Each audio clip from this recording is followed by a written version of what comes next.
Driving क्लासमा काम गरिरहेका थिएँ।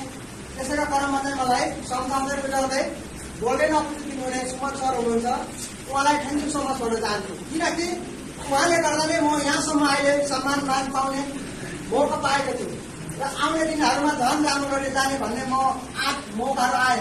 म नपर्ने मान्छेले पनि यस्तै गर्ने रहेछ भन्ने मेरो धेरै हौसला मेरो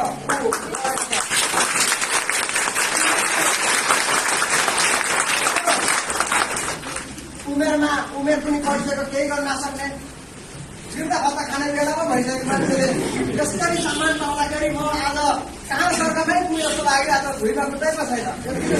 मैले जन्मेरदेखि फर्स्ट टाइम यतिको सम्मान पाएको छु कि एकदमै म खुसी छु, एकदमै र सुमन सरलाई थ्याङ्क यू सो मच भन्न चाहन्छु। र उहाँले गर्दा म यहाँसम्म पुगेँ, यहाँभन्दा अगाडि झन् अगाडि बढ्ने नै छु। मजा त आज पो सुरु हुने रहेछ भन्ने भर्खरै लागिरहेको छ। एक महिनासम्म त म एकदमै गाह्रो थियो, अगाडि बोल्नु पनि नसक्ने थिएँ होइन।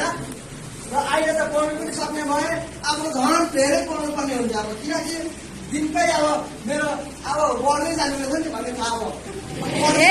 मान्छेलाई यस्तो मजा हुन्छ भने त मैले सोचेको पनि थिएन। र स्ट्रगल गर्नुपर्ने रहेछ क्या, रातमा साथी के राखी भन्दै हुन्थ्यो होइन उहाँले होइन। अब त्यो समुद्रमा चाहिँ अब गुरुले खेलेको त्यसले पारेर चाहिँ गरेर त्यसरी त्यो भन्दा त यो त सजिलो हो नि, गर्मी नै त हो, अलिअलि गर्मी अब आगे खानेकुरा अलिक सामान्य यो त केही होइन। म त्यहाँ धेरै जितेर मर्नुभन्दा त म यहीँ गर्नु सकिएको छ नि। मलाई आज त्यो कुराहरू पनि सिक्नु पाउँदा धेरै खुसी।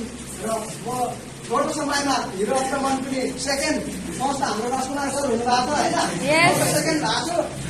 समय अलिक टाढो कति रहेछ, अब पुग्नु त किताब थियो होइन, तर नेक्स्ट टाइम म गर्नेछु भन्ने आशा छ। र धेरै बोल्नु म चाहिनँ होइन, अब धेरैजना बोल्नु हुनेछ होइन, सरबाट म यति नै बोल्न चाहन्छु है। Thank you so much.